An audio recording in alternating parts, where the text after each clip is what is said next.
अस्सलाम वालेकुम व्यूअर्स, क्या हाल चाल है जी। उम्मीद है कि सब खैरियत से हैं। So is going to be again review video. अच्छा जी, तो मैं आज का प्रोडक्ट जो है मेरे पास लॉरियल पेरिस का एक्स्ट्रा ऑर्डिनरी ऑयल है।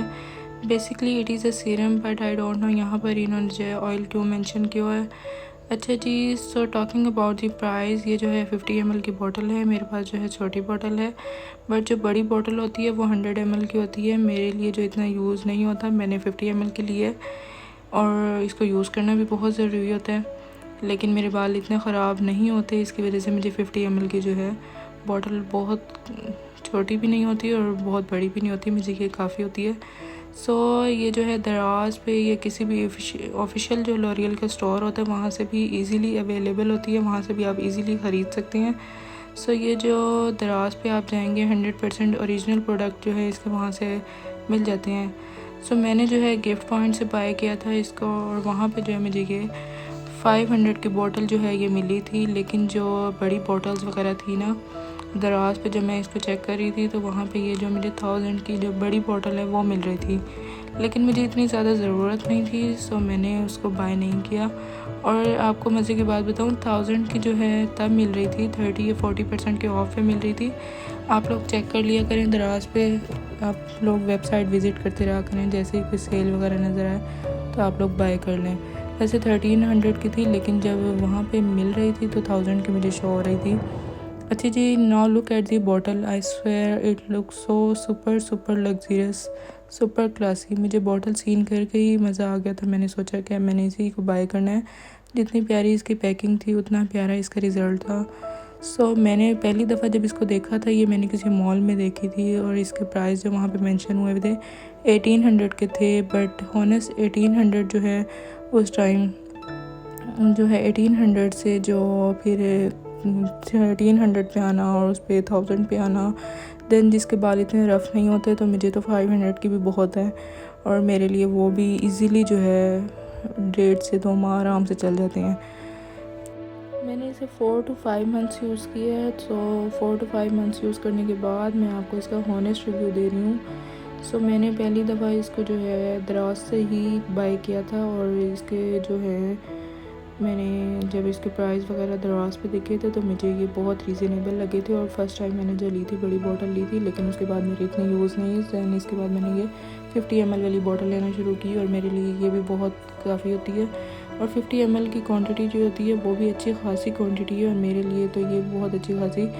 बाकी जो आप लोग जो हैं, आप लोगों को जितनी डिपेंड करता है आपके हेयर जितने हैं और आपके हेयर जितने ख़राब हैं, आप उसी हिसाब से जो है अपनी ml की बोतल ले सकते हैं। लेकिन जहाँ तक ये जो सीरम होता है, ये सीरम सिर्फ जो है फ्रिजनेस और बालों में जो शाइन और ये जो बेरुखे और ख़राब बाल होते हैं उनको रिपेयर करने के लिए ये बहुत ही अच्छा होता है। सो इसलिए मेरे बालों में भी बहुत ज़रूरत पड़ती है तब जब मैं जैसे बाल ड्राई वगैरह करूँ और जिस तरह से बाल स्ट्रेटनिंग वगैरह करूँ, इस तरह से। और ये जो है ऑल टाइप्स हेयर्स के लिए। बाकी इसका यूजेस जो है यहाँ पर जो मेंशन हुए हुए हैं, इसको बिफ़ोर शैम्पू यूज़ कर सकते हैं, बिफ़ोर ड्राइंग यूज़ कर सकते हैं, बिफ़ोर स्टाइलिंग यूज़ कर सकते हैं, as a finishing touch use कर सकते हैं, एज अ ओवरनाइट यूज़ कर सकते हैं। सो ये सारे जो है इसके यूजेस थे। सो मैं आपको अपना यूज़ बताती हूँ कि मैं इसको वैसे किस तरह से यूज़ कर रही हूँ। मोस्टली मैं जो इसको यूज़ करती हूँ वो इस तरह के आफ्टर बाथ जब वेट हेयर्स होती हैं तो मैं इसको यूज़ करती हूँ थोड़ा सा, और आफ्टर स्ट्रेटनिंग यूज़ करती हूँ। और आजकल तो मैं इस तरह से कर रही हूँ कि रोज़ रात को जो सोने से पहले 2 से 3 ड्रॉप्स जो अपने हाथ में लेके दोनों हाथों को अच्छी तरह से रब करके मैं अपनी मिड लाइन से लेकर एंड तक जो है लगाती हूँ। उसके बाद जो सुबह उठ के मैं देखती हूँ तो मेरे बाल बहुत ही ज़्यादा सॉफ्ट और फ्रिजनेस फ्री हुए होते हैं। I often use it hair wash too. मेरे हेयर मोस्टली एंड से जो फ्रीजी होते हैं, कुछ लोगों के मिड से हेयर फ्रीजी होते हैं, आप लोगों के जहाँ से फ्रीजी हो रहे हों आप जस्ट वहाँ पे अप्लाई कर लें। अच्छा, जो इनका अपना यूज़ है वो यहाँ पर ये मेंशन है कि स्प्रेड से 2 से 3 drops evenly on the palm of your hand before applying on the oil from the middle to the tips of the hairs. So इसको यूज़ करते हुए इन चीज़ों का बहुत ख्याल रखें कि इनको रूट्स पे बिल्कुल मत लगाइए, इनके स्काल्प में बिल्कुल मत लगाइएगा, बल्कि जो आपकी स्काल्प से 4 to 5 इंचज़ हैं उनसे बात शुरू कीजिएगा और मिड से शुरू कीजिएगा। क्योंकि अगर आप स्काल्प में रूट्स वगैरह में लगा लेंगे तो उससे ना आपका बाल जो हैं बहुत ज़्यादा ऑयल फील होने लग जाएगा और बहुत ही ज़्यादा आपको ना ऑयल ज़्यादा महसूस होने की वजह से आपको जो बाल ख़राब महसूस होंगे। इनको वहाँ पे बीच में नहीं लगाते, ये जहाँ से अगर आपके बाल थोड़े से ख़राब और रूखे महसूस हो रहे हैं आप जस्ट वहाँ पे अप्लाई करें। तो ये इसका यूज़ था और मैंने आप लोगों को अपना यूज़ भी बता दिया। अच्छा जी, मैं अब आपको इसके बेनिफिट्स बताती हूँ जो मुझे विजिबली दिखते हैं। तो सबसे पहले जो मेन प्रोमिनेंट बेनिफिट है वो ये है कि हेयर्स को विजिबल शाइन शो होता है और शाइनी और ग्रीसी वाले जो हेयर्स होते हैं ना उस तरह से शो होता है, नेचुरल शाइन होती है इसमें, और जिसको आप लोग लुमिनस हेयर्स बोलते हैं।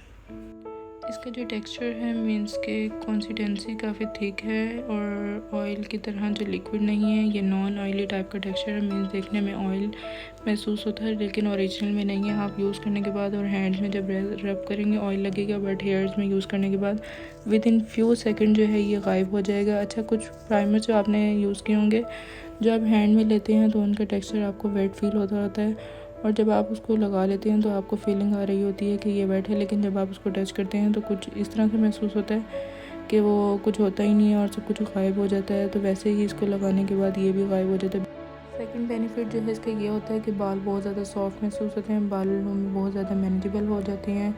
मीन्स कि कोई भी हेयर स्टाइलिंग यूज़ करना चाहें तो ईज़िली आपकी हेयर स्टाइलिंग हो सकती है और बालों में बहुत ज़्यादा शाइन शो होने लग जाती है।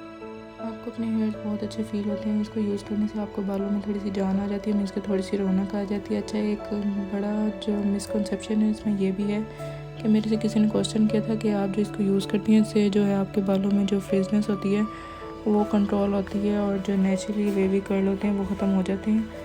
तो ऐसा बिल्कुल भी नहीं है। अगर आपके बाल जो नेचुरली वेवी या कर्ल हैं तो उनका इससे कोई भी कंसेप्ट नहीं है। हाँ, अलबत्ता अगर आपके बाल स्ट्रेट हैं उनको आप मज़ीद स्ट्रेट करें और उसके बाद जो आप इसको लगाएं, हाँ, उससे बालों में जो ये उड़े उड़े से महसूस होती है, जो फ्रिजनेस होती है उसको ख़त्म करती है और मज़ीद शाइन लेके आता है। बट जो नेचुरली वेवी और कट बाल होते हैं वो एक अलग इशू है। कुछ लोग इसको समझते हैं कि फ्रिजनेस और कर्ली बाल और इस तरह से वेवी कर्ल जो होते हैं वो सब कुछ मिक्स है और सब कुछ एक ही चीज़ है, बट ऐसा कुछ भी नहीं है। फ्रिजनेस और वेवी और कर्ल बाल जो है इनमें बहुत ज़्यादा जो है डिफरेंस है। फ्रिजनेस जो होती हैं वो उड़े उड़े से करंट वाले बाल महसूस होते हैं, बट जो कर्ली और वेवी बाल होते हैं वो आपके नेचुरली और इस तरह से होते हैं। उनको ख़त्म करना इसका कोई भी ऐसा कॉन्सेप्ट नहीं है जो इसको ख़त्म करे। इसका मेन टास्क होता है आपके बालों में शाइन लेके आता है और ये फ्रिजनेस को ख़त्म करता है और आपके बाल जो ख़राब होते हैं, डैमेज हेयर को ये रिपेयर करता है। इस तरह से ये सारा इसका ये वर्क है और कोई भी ऐसी चीज़ नहीं होती जो आपके नेचुरली या कर्ल हेयर को जो है बिल्कुल स्ट्रेट कर दें। हाँ, अलबत्ता अगर आप लोग किसी पाउडर वगैरह से ऐसी कोई लें, ट्रीटमेंट लें तो उससे आपके बाल ज़रूर स्ट्रेट या कर्ल हो सकते हैं, बट ये एक अलग चीज़ें हैं। ये जो आपके हेयर्स डैमेज और फ्रिजनेस हुए होती हैं दिन में, उसके लिए मैं आप लोगों को ये ज़रूर रेकमेंड कर सकती हूँ कि जब आप लोग नहा के आएँ तो उसके अंदर जो वेट आपके हेयर्स होते हैं थोड़े थोड़े से, और उसमें से 3 से 4 पम्प्स जो है आप अपने हाथ में लेकर उन्हीं वेट हेयर्स में आप यूज़ कर लें। इससे आपके बालों में फ्रिजनेस भी नहीं होगी। लोग जो होते हैं ना इसको यूज़ करते हैं और इसका काफ़ी एक्टिव रिज़ल्ट मिलता है। मैंने भी इसको यूज़ किया और मुझे भी इसका काफ़ी एक्टिव रिज़ल्ट मिला है। मेरे बाल इतने डैमेज और ख़राब नहीं थे क्योंकि मैं बाकी भी केयर करती हूँ, मास्क वगैरह अप्लाई कर ली और इस तरह से ऑयलिंग कर ली। बट फिर भी अगर मैं स्ट्रेटनर वगैरह यूज़ करूँ या रात को सोने की वजह से मेरे जो है नीचे से, जैसे मैंने आपको बताया, मेरे नीचे से फ्रिजनेस हो जाती है, सो मैं उसके लिए अप्लाई करती हूँ। तो आप लोग बाकी चीज़ों का भी अपना बहुत ख्याल रखें और इस चीज़ में एक एडिशन कर लें कि आप लोगों के लिए सीरम भी बहुत ज़्यादा फ़ायदा देगा। सो आप अपने बालों की जो है केयर के लिए एक सीरम भी लाजमी ऐड करें और ये भी काफ़ी एक्टिव रिज़ल्ट देता है। सो इसके जो है मैं फ्रिजनेस और इस तरह से इन चीज़ों को भी मैं 60 to 70% मैं आप लोगों को रेकमेंड करूँगी कि ये कंट्रोल करता है, क्योंकि बाकी जो चीज़ें होती हैं आप लोगों को अपने खुद का भी ख्याल रखना पड़ता है। और मैंने बाकी चीज़ों के साथ साथ जब मैं इसको यूज़ करती हूँ तो मुझे ये 100 आउट ऑफ 100% ही रिज़ल्ट देता है। अगर आप लोग बाकी चीज़ें यूज़ नहीं कर रहे, आपके बाल बहुत ज़्यादा डैमेज और ख़राब हुए हैं, तो आप लोग चाहें कि नहीं हम इसको यूज़ करें, सो ऐसा बिल्कुल भी नहीं है कि एकदम से ये आपको बिल्कुल भी परफेक्ट रिज़ल्ट दें। नहीं, अगर आपके बाल बहुत ज़्यादा ख़राब हुए हैं सो उसमें से आपको ये 60 to 70% रिज़ल्ट देगा, क्योंकि कि ये सीरम है और ये एकदम से आपको ऐसा रिज़ल्ट नहीं देगा कि आपके बाल बिल्कुल से जो है रिपेयर हो जाएंगे और बिल्कुल से शाइन, हाँ शाइन आएगी, आपके बेरुखे बालों में शाइन भी आएगी, लेकिन जो बिल्कुल ख़राब बाल होंगे उनको बिल्कुल भी ठीक नहीं कर सकता। सो उसके लिए मैं आपको यही कहूँगी कि अपने हेयर्स का आप खुद भी ख्याल रखें। सो मुझे इसका काफ़ी एक्टिव रिजल्ट मिला है। Thank you so much guys, अल्लाह हाफिज़।